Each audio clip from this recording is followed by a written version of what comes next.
I partner with Jimmy Brinkley, Derek Baker, to create the best strength and conditioning platforms that we can to make our amateurs and professionals peak at the highest level.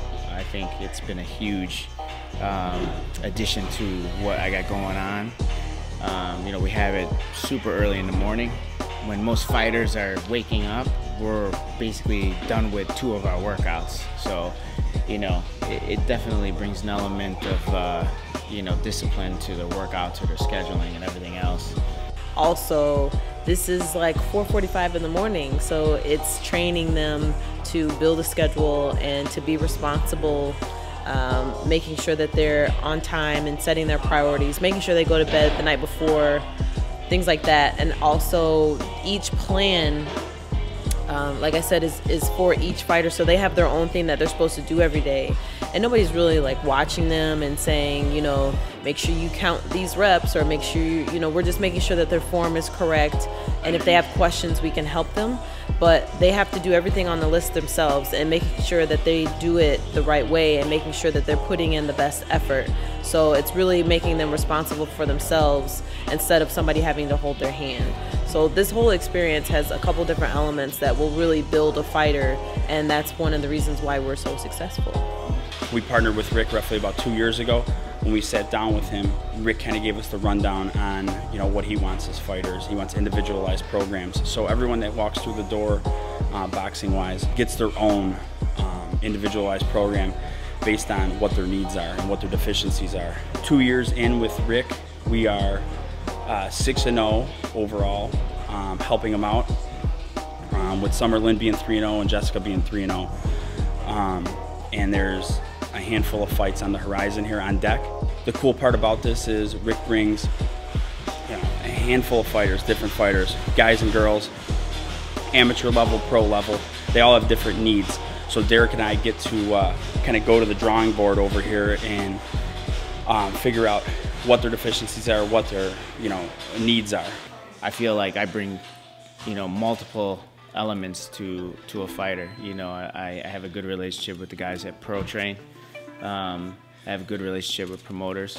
I have a good relationship with other managers, and I'm building the relationships with sponsors. We got Jessica the iSlide deal, and now we're working on the video game, and it looks like we're closer to a deal. So I think my team is going to keep building and growing and be a powerhouse in the sport, and I know I won't rest until that becomes a reality. So it's multiple layers. It's not just like teaching a kid how to throw a 1-2. So I think that's where other coaches and managers lack, because the managers don't understand the fighting side of it, and the boxing coaches don't understand the managing side of it. So I feel like I'm pretty decent at each thing. Being a boxing coach, being a boxing manager, being just a manager of timing, and being a manager of opportunity, and my relationships, whether it be on the trading floor or whether it be with the biggest promoters in the world. So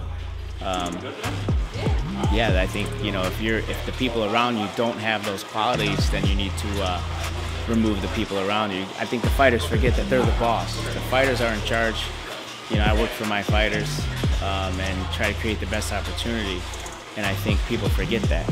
How I see every fighter is like a company, right? So it's like, Jessica McCaskill is a company, Summer Lynn is a company, and I feel like, I'm the CEO of those companies, and I want the best for those companies, and that's how I always treat it. Whether they're an amateur, I feel like I'm molding them to be a great professional. So on many levels, not just on the fight side, on the brand side, on the, building the social media, building a following, the whole nine. So it's like a lot of people don't start working until they hit the pros, and then they wonder why they can't sell tickets. They wonder why things aren't working that well. And you got to start the day you start going into the day you have your first amateur fight. You got to figure out how to build a following. You got to start getting your life in order and schedule together.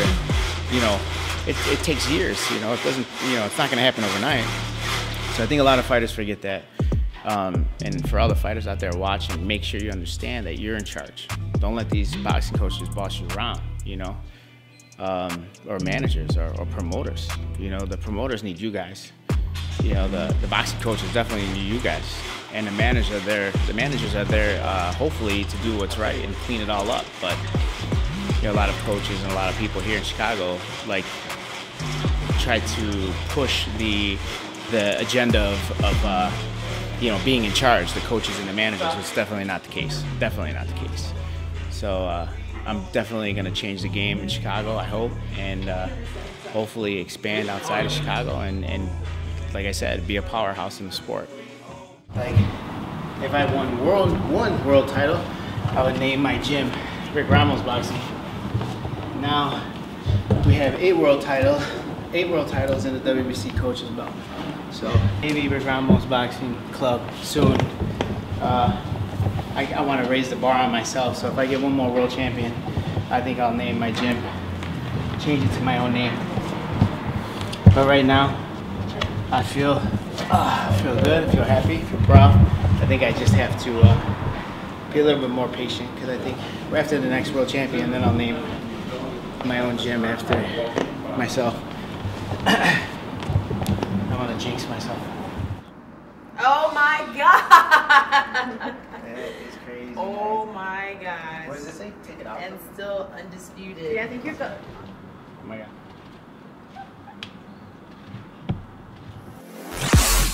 Welcome to the Rick Ramos Podcast, Chicago. Boom, we're live. Yes. Yo. This is the Fight House. Check out the podcast right there. This is where we film. Look at, she's already working. Jessica's already working. Feedback. Podcast flow. Rick Ramos. Make sure you guys subscribe. Rick Ramos Boxing on YouTube. So this is the Fighter House. This is where I'm gonna store all the fighters who are in town for sparring. I gotta get furniture. There goes the TV. There's the podcast studio area. Obviously, there's big space. I'm gonna put a dining room table, bedroom here. We gotta get the bed. We gotta get everything in here. I'll probably put bunk beds in here so I can get more than one fighter in here if need be. But yeah. So the kitchen area. This will be where the stove is. This will be obviously where the fridge is. There's a huge yard next door, so again, there'll be space to work out outside. There's a hall right there. Hopefully they don't use it, but we'll see how it goes. Here's the bathroom. Check out the bathroom. Check out this guy. Shower flow. Check out the tub. Boom, boom, boom. We can chill. Yeah, tub, shower, everything's here. So yeah, we definitely are invested to do this the right way, to bring in fighters, to make our team and camp stronger. So, you know, we're not just doing this just to do it. Obviously, we're doing it as a business, and you know, we got the podcast going, we got the sparring living going, we got the gym, we got the strength and conditioning. Like, we're full-blown operation. So we're gonna keep building and, you know, hopefully keep winning, and the success will speak for itself. So any fighters out there looking to move to Chicago and better themselves, hit me up. Some of the things that we do that people don't see is when we have a fighter turning pro, we coach them through interviews. So we'll do mock interviews, we'll set up the lights, we'll set up cameras, and we'll do interview questions with them, and just to get like the nerves out and to help them to get their points out and articulate themselves very well, and then we let them watch it. And the podcast is kind of another way with that we'll be able to bring in other fighters and really introduce people to our mainstream and our network, and help grow their network and our network at the same time. So this is a lot of the business side, production side, and giving the fighters a view of other things that involve boxing that is not necessarily in the ring. I just think it's smart business to make sure everybody understands what they're doing, what they're signing, at least with me. And you know, we kind of created the YouTube channel just to, you know, create a platform so we could speak. You know, I think in a lot of interviews, Jess and I are only allowed, you know, 2 minutes tops, and, you know, I need more time to talk.